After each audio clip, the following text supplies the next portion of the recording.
moon shines bright, and the stars give a light a little before 'tis day, and bids us awake and pray. Awake, awake, good people all. Awake, and you shall hear our Lord our God died on the cross for them ye loved so dear. So teach you well your children, men, the while that you are here. It will be better for your souls when your corpse lies on the bier.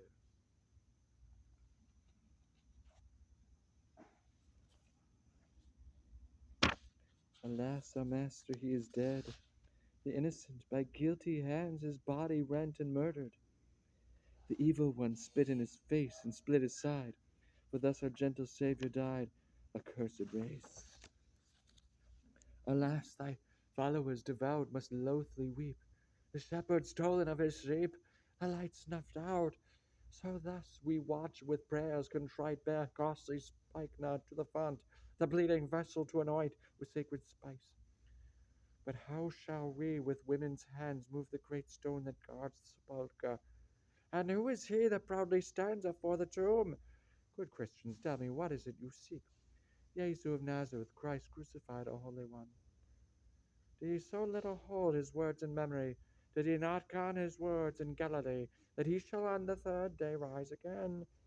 Seek not the living from among the dead.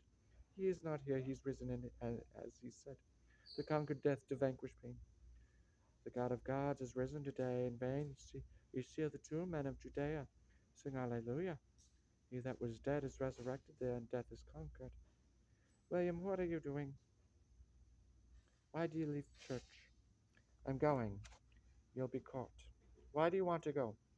The soil's too thin. There's too many folk working it. Hardly better than dirt. Every year the steward gives more land to pasture. Save me. You'll be all right. You're bound to the land. You can't go. I don't know aught of that.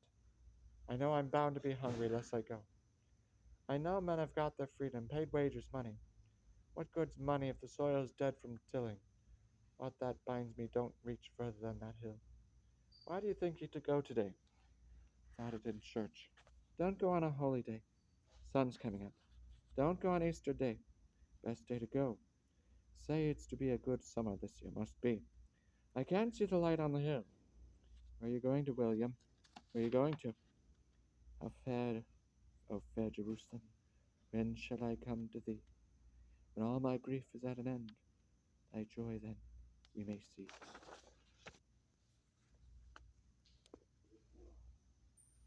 A lady once of high sanguinity was wedded into mercantile senility. A merchant spouse is more than generous, perforce, however, less than amorous. Antiquity sits strange with gay Juness, and passion unrequited seeks redress. The merchant's nephew of great learning was, and expert counsel gave unto his cause, but though amored of formal disputation, and quick to cite a text of refutation, still yet his a priori was, alas, gloria mundane, not sancta spiritus. The knight from deadly danger puissant wends home to face his bitter covenant. A fair maid's heart to serve pursuivants requires a martial perseverance. Oh, would his pain depart with some emollient, some physic unguentor aperiant. But still he prays for love's complacence, and nothing does but pledge his full obeisance. Then bells ring out, and ope the portals wide to celebrate this feast of white sun tide. A running man, are you? Ah, no. Tall white eyes and brown boots. I'm a freeman. Poor man, he that rode. Sit, sit. Deacon.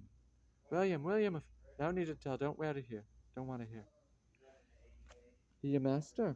No, I'm a free bowman. Serve any man, he serves me right. You been earning. No. How long? 30 days. By all the saints and martyrs. See over on the hill, building a new church. There's the sky. Go there. You working there? Me, Deacon. Leaving my shoulder to building a church damned before. Aren't you going to ask me a cause? What cause? Oh, why I'll not lay a shoulder to Bishop Stone. What cause? Thieves and vagabond bands to a man. The builders? No, the holy boys, the beneficed clergy, the church visible and invisible, militant, mendicant, triumphant, whole pack of 'em. I've seen things make your nose fall off your face. I've seen prebends in parishes and not a few taken on a dice. There's a black one here, he's paid a stipend by the abbey, so monks can sit bibbing and gorging themselves on their tithes and taxes like tomorrow's the last day and they were ready preening themselves in paradise. You don't dread to be speaking such. No space in hell for me, it's all crammed up with popes and cardinals. You bind the devil himself to a stone. Aye, if need be, I'm a bowman. Where you be been fighting? Now there's a story, save the lane, where you come from do they speak of Jerusalem? Aye, and the Turkish infidel that holds the holy city in his iron fist. That too. But there's a story. I'll tell it then. Story of a fieldman as you upped and oft one cold dark morning, knowing he's hungry and can't be hungrier, but he could be as fat as a king, and he comes to a town and there's no work and he's no guild and served no master as apprentice. And there's thousands like him too, begging and starving, some in cowls as well. Then he hears tell on a distant land where Jesu Christ does serve, and goes, not looking after, for there's naught after, sets his eyes and goes. We saw the Holy Sepulchre. No, didn't get any further than Italy. Roads thronged with folk and their children, all bawling at every place as Jerusalem is this the holy city. But it weren't. Place called Venezia. Too many folk all rushing as bad water, didn't know where they were, where they were going. Halfway to midsummer, most of 'em, are dying with hunger, and word comes, it's work for a fighting man in France. So back up the high road I go to beat the arse off in the Frankies. That's a holy war too. Some say, oh, it's a holy war. I say none. I didn't look holy. Sat up outside Calais walls 11th month, starving poor bastards out. But Crecy, where you at Crecy? You know what that is? It's a bow, long bow. You want to pull it? No, you're just using your arm. That's what Frankies do. Look at me. Use the whole bodies. There, see? Now lose this bow. You'll pierce an inch of armor. No shaft, boy. One of these shot of a well-held bow, knock a proud lord off his horse 1,000 at a as that Cressy wiped out the nobility of France. Not a holy war, bowman's war. What are they doing? They're starving. So some bright joker for a laugh, puts them in a pen with a pig so they can kill it and eat. Oh, but they're beating themselves. They're blind, so they can't see the pig, so they're beating each other. That's the point of the joke. Oh, but there's no pig there. Aye, but they don't know that, do they? Ah, then, goodly knight, your pilgrimage did not extend beyond the confines of the Holy See unto Byzantium and the Holy Land. No, sir, but made I solemn vow for this travail I emprised, that ere the sun a year's round spun again by God's good franchise, the gates of Sion shall, I trow, stand wide to Christian men. A plaintive saintly aspiration, pray blessed Martha for its ordination. Farewell, pastor. Knight, farewell. Master clerk, a word. My lady. So France fair? Ay, lady. Its people gentle? Ay, lady. Yet of great discretion? Ay, lady. Then is you, my lord. So as the merchant is in Flanders still, the present offering to the church must be a token of intent, of greater gift to come when commerce presently in train is done. Reward will come in paradise.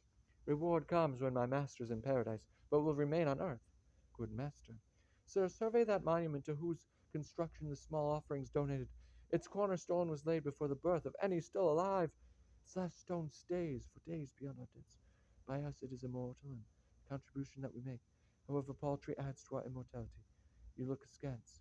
Remember, sir, the parable of Babel Tower, where one proud prince, King Nimrod, sought to build a stair to God, claimed mankind to be invisible, and in labor capable, God wrathfully did scotch the man by visitation of 1,000 times, that they should no longer understand each other, thus be less inclined to wrong. But certain pastor through our mother church, our tongues are at one. The Babel's lost. Today priest is the feast of Pentecost. Our holy church's founders thus spoke clear, the gift of knowledge, whereof letters, whereof skilful masonry could never be. A sin against the holy ministry. Sir, make your disputation, but recall in wisdom's grief. Ecclesiastes tells, and as increases knowledge, so does sorrow. Sir, you omit, Ecclesiastes all, that wisdom so far foolishness excels, as darkness is excelled by light of morrow. In chapter 26 of Proverbs, sir, there is more hope of wanton foolishness than wise conceited men. In chapter 4 of self-same Proverbs, sir, that wisdom is a virtue to be blessed, so wisdom gain. St. Paul, men are puffed up by cognizance, love edifies the globe. Who darkens counsel with his ignorance, says Job. You are a man of learning, but beseech the vice of Lucifer's pride. His jaws are open wide to snap you in his teeth. No, no man is a man of learning. Priest, while you heavy, while your heavy hand lies on the neck of knowledge, which is folly only when it is dimly understood, a new wind blows in the world, and you turn up your coat and say, wind, I feel it not. Exempli gratia. For 1,000 years we've built up temples of wood and stone, discovering thereby great laws. But still the temple of the Holy Ghost remains a mystery. Still yet we comfort the infirm with swallowed paternosters, grounded bones and muddled allegory. And still we torture those who could unlock the secrets of our ills. A man I knew in Paris, not a year ago, was tried and burnt for cutting up of a corpse. Has God's church learnt no more than this? Should it not know, as Paul teaches, that we see but as through a darkened glass? And the hottest place in hell is kept for those who'd keep the mist before that glass. You claim the knowledge of the fairy stars, yet you know not what goes on beneath your shirt. Tomorrow, sir, we may be at the gates of Sion. And what profits it a man if he wins the world but loses his own soul? Take therefore no thought for tomorrow shall take thought for things of itself. Boast not of tomorrow, for you know not, priest, my lady. And what does happen beneath your shirt, up, priest? Watch your soul. Through countless moons of bitter, mortal war, I've worshipped in the church of Bellamore, lit tapers of deep sighs of intercession, to God of love made passionate confession, for my own worth sung penitential psalms, and read synoptic gospels to her charms. All gall consume I gladly that at last my pain is consummated with the host. I didn't catch a word of it. No more should. Come on. You've not to serve your master. No, in war he needs a rough man as me. In peacetime, summit sweeter. Here, bread in your hands, boys. What a road to earn a living, eh? Can love be controlled by advice? Can madness and reason agree? Oh, Mary, who'd ever be wise if madness be loving of thee? Let sages pretend to despise the joys they want spirit to taste. Let us seize old time as he flies, and the blessings of life while they last. Dull wisdom but adds to our care, bright love will improve our every joy. Too soon we may meet with gray hairs, too late may repent being coy. Then, Mary, for what should we stay till our best blood begins to run cold? Our youth we can have but today. We may always find time to grow old.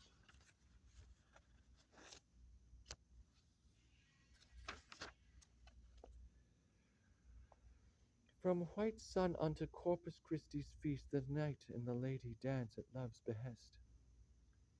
The lady wears colors of the morning, blue for fidelity and piety, color of sapphire and the planet Jupiter, color of love, yellow for her constancy, color of topaz in the glowing sun, color of faith, white for her truth and purity, color of pearl and moon's shine, color of hope. The knight is dressed in verdant green, color of faithlessness and youthful passion. The lady loves the knight, but ought not. The lady should love her lord, but cannot. But then her husband's from his journey come, and tells her we must fly and leave our home. The lady wanders by a couch of roses, and with her knight picks many lovely posies, cutting the sanguine rose of Burgundy, significant of love's simplicity, the daily rose that smiles on fair amour, and every bud that speaks of passion pure, leaving to bloom untouched the faded rose, sign of a passing beauty, fleeting joys, the moss rose surface how alluring, and all that speak of love not long enduring. The knight picks the lady roses, finds white virgins and red martyrs trapped between the thorns of cruel necessity. The lady and the knight needs must not part. She knows not why and cares not where.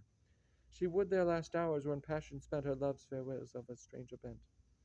Madam, accept my solemn pledge and promise my lips shall touch not wine's becoming chalice until that day our eyes lock once again, but I ever so thirsty, and take my heart's true vow and undertaking. These garments are upon my back remaining, and none shall strip them. Be they 10 minutes, 10. Ah, sweet lady, whereas I break this vow, show no compassion, because both my sufferance and pain to grow in your own fashion. So your humble supplication of true temperance seems to me an affectation and not obeisance. Whereas I break this vow, show me no mercy, cut out my tongue to make the vain heart bow shower me with curses. Sir, I despite your seemly protestation, make further ordinance, still must I ask in reparation a greater sufferance. Whereas I break this vow, show me no quarter, break me and fly me to the deepest slough, there to self-slaughter. Sir, your worthy lamentation. Whereas I break this vow, show me no grace, smite me with pestilence, I care not how, tear off my face. Sir, please. Whereas I break this vow, show me no ruth, forever is my pleading now, I pledge my truth. I'll miss you. Oh, I'll miss you. Madam, the baggage is ready and your husband's waiting. Where are we going? North. Will no one tell me why? Madam, your husband's waiting. Will you not tell me? Lady, your husband brought news of a strange wind that's blown from the east, from Sicily and Italy and France and Germany and Flanders, and which now blows to us. Sir, I don't understand. Madam, your husband. In olden days the wind might not have spread, now every road is straight and full of dead. Dies irae, dies illa, solvet sacrum in favilla. And now, gentles, for our next performance, the which we trust will be your joy and pleasance, a moral, muddled parable of fable, of temporary duration for your best enlightenment and worthy edification. Of this the feast of Corpus Christi, the goodly Jew, so called it is. The story shows the world a wicked walking place whereto ye go. So comes the man who stalks with Winchester unto St. Albans on a summer day. See now man's fortunes fester, but they ever so gay. A barrel man am I, a merchant of Winchester. To St. Albans market now I hie for a semester, to buy an ox or two, perhaps a hog, or a bale of grain. Thus on the road I trod. But now my eyes are bleary, I'll take a nap, being so weary. My name is Debt, my name is Wedlock, my name was given in forfeiture. Mine for my mam, give me in name, what she could not give in nature. Footpads are we nefarious thieves, for murder black my soul is yellow. It's as good to be hung for sheep as a lamb, why not go to hell for a feller? Aha, feasting fatling, man of favor, snores on the meat, let's on him feed. To make him light makes him useless, ourselves heavier. I feel a fire, good Wedlock, and that mightily. Come, sir, show valor, and that speedily. This man is richly got, we've not a lot. Why should this be? Remember this tale of Dives, and Lazarus, the poorest man, who sat by Abram, while the richer went his way to flame infernal. Come, draw your sword, and that without a word, for soul eternal. Bad lady, when do I better his soul to save, by making his purse light? Else he should as rich man mate his grave, an endless night. Come, sir, your purse. Ah, footpads, help, hark, ho! Your purse, sir. No. Why then to Abram's bosom you must go. So come, good master. From this place we high elsewhere arrested. I am not dead, but deathly lie, save I'm assisted. A priest am I, a goodly man of God, of virtue paramount in every one, faith in my riches, hope of more, and love of all I own. Help! Help! Is none by? I weakly moan. I cannot hear, for I'm a seeming deaf, a woe that comes quite suddenly today, and charity begins at home, 'tis saith, and homes that way. Help, help, my death is nigh. I thinly croak, and hearing not that which what this sad merchant spoke, I pass on by. Oh, oh, will no one help me from my death? I'm very near to my last living breath. A levy's tax collect to me, fill up of tithes, of tenths, fifteenths, and herites, and fines, so Peter's church would fill. Help, help, I'm very ill, and thus cry out for succor still. I hear a shout, why, sir, what ails you out? Help, help, I'm robbed and like to die, and near bereft of breath to cry. And he is robbed, and taxes none he'll pay. What profits me I stay, so I pass by. Oh, oh, will none hear me by our mother? I'm reaching near the ending of my tether. I am a wandering Hebrew man, scratching a living as I can, poor and the victim of much cuss, for my forebears and murdering of gentle Jesus in old time. Help, help! Speak up. Help, help again. May all the saints, it is a Christian man. Fallen and wounded, I should make greater cheer. But suffering can I, nor look on so near. Save that I mend it. Now come, sir, let's see to your hurting. By Mary, 'tis a Jew of Jerusalem, will poison all, as soon as look at him. Pray, sir, I beg you, show me mercy. Good sir, I owe you no cursing. Come, let me mend you. Bind your wounds. Comfort with oil and wine. Yet ever so costly, priceless is it to feed he that starves, to sate the thirsty. Why, sir, you'd salve a Christian man. Methinks to suck a strange being, he's Hebrew and so wealthy. For God, so we are all as one. Art now will mend it. Aye, aye, and thus your charity's upended, making me healthy. Why, sir, what haps? Why do you champ and frown? Why, for the murthering of your black race, some dark intention read I in your face. I that being robbed to rob you back in turn. Oh, woe that kindness so rewarded be! O joy that profit I of this man's gentlery! So can the weight of this our parable, our times of pain and grievance terrible, for rich man or thrall, the ripe reaper grim waits for every man, for bishop, king, or wretched villain, he cares not at all, and can that charity's grown cold and friendship freezes, save an outward show, and he you help might grant you his diseases. Ere you go, whether to Winchester, it is you he, to fall for thieving man, or on the road to Jericho, from fair Jerusalem. Your pardon, sirs.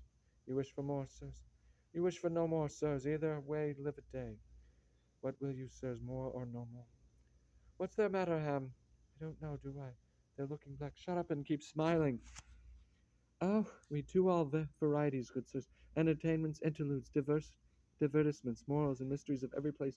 We can dance you a Cornish jig, or set you a fair French foursome, threesome, or sing a Brussels ballad, or a Dutch ditty, or an Oxford ode. A Brussels ballad, yes. And conjuring do that as well, and juggling too. Give them a juggle quick. O wandering people, sirs, here are hour and gone the next, with any luck. Yes, is the Jew in this place so very like the Jew? I thought that Jew was a mistake. Shut up and juggle. I can't find the sticks. Oh, I know not. Where were we last? At Windsor, peradventure, playing for the king, and all his valiant knights, highly valiant they were. Aye, Flanders, sirs. You what? A witch. My Mega Harridan. A what? A Harridan, why, sirs? Ha ha! My Mega Harridan. She can't even fly, sirs. Can you? Go on, try and fly, then show the people. Try to fly. See Meg fly. Half the time she can hardly walk. And look, she don't flinch at the cross now, sirs. Flinch like there's no tomorrow at the holy cross, the harpies do. There's another test the marks old Nick's ice cold kiss. Meg's got skin like alabaster, haven't you? I like alabaster, very like that. Show 'em your leg, then. Show 'em my leg? You'll be showing a lot more if you don't. God a mercy, God a mercy. What's to do here, Dickon? Jesters, troubadours, killed ever one. Weren't their jests good? No, not that's not the cause, William. What you bearing in the name of Christ?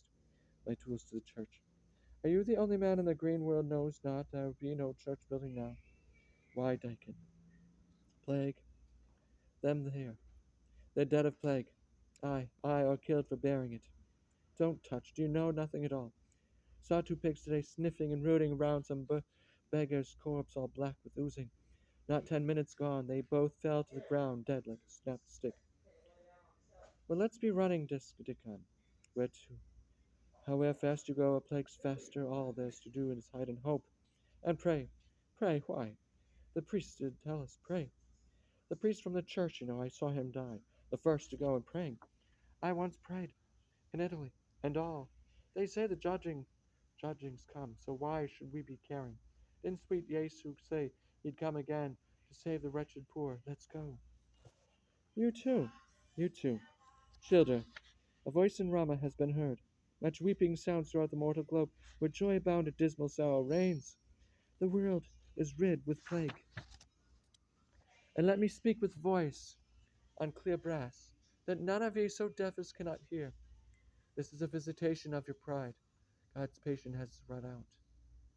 Not all concur. Some say it is but kings and courtiers instruct down, and what that the poor and humble folk are spared to live 1,000 years of earthly bliss before the wrathful day, returning to that golden age. It pleased our God omnipotent to look upon. But they forget, what? Old Adam and his sin, that laid on men by men the yoke of servitude, creating order and station and degree. The consequence of that old Eden evil is just a needful remedy. Selfish pride should not, like chaos, run amok and break down nature's ditch.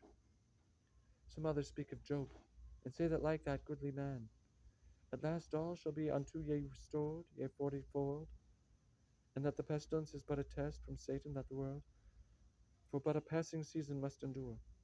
O foolishness, O fond simplicity! For Job bore such a weight of righteousness, such heaviness of virtue, and were made light as air 1,000th part of it, not one of you could lift. No, childer, think instead of hell, and hear my solemn fantasy, that and imagine ye amount of sand, as large as all the universe, and each in 100,000 year. One grain is taken of it, at least, last, the mountain will be flat. But in that time, hell's torments will be less by not a jot, and ending with no nearer be than when the first grain took.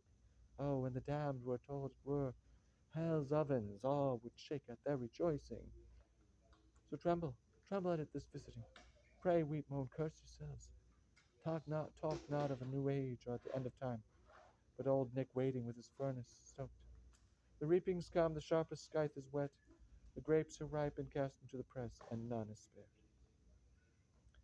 And John the Grey Fair at the dead of night, when graves are left and howling are the damned, kneels in the coldest cold cells contrite, dreams of an age before the sin of man, when was no need for law of punishment, the earth itself bore fruit, not sown or plowed, and great with groaning good each tree was bent, and wine, nectar, and each river flowed, before foul greed was born into the world, to set a price on love and joy and mirth, and avarice our golden oneness spoiled, and made division of the very earth. But reading of this age before man sinned, the grey friar asks, could it not come again? And I saw in the right hand of him that sat on the throne a book written within, and on the backside sealed with 7 seals. And I saw when the Lamb opened one of the seals. And I heard, as it were, the noise of thunder, one of the 4 beasts saying, come and see. And I saw, and behold, a white horse, and he that sat on him had a bow, and a crown was given unto him, and he went forth conquering and to conquer.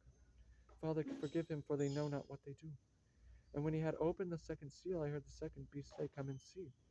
And there went out another horse that was red, and power was given to him that sat thereon to take peace from the earth, that they should kill one another, and there was given unto him a great sword. Woman, behold not thy son. Son, behold thy mother. Remember when he had opened the 3rd seal, I heard the 3rd beast say, come and see. And I beheld, and lo, a black horse, and he that sat on him had a pair of balances in his hand. I heard a voice in the midst of the 4 beasts say, a measure of wheat for a penny, 3 measures of barley for a penny, and see thou hurt not the oil and the wine. I am thirsty. And when he had opened the 4th seal, I heard the voice of the 4th beast say, come and see. And I looked, and behold, a pale horse, and his name that sat on him was Death, and hell followed with him, and power was given unto them over the 4th part of the earth, to kill with sword, with hunger, and with death, the beasts of the earth. O God, why hast thou forsaken me? And when he had opened the 5th seal, I saw under the altars the souls of them slain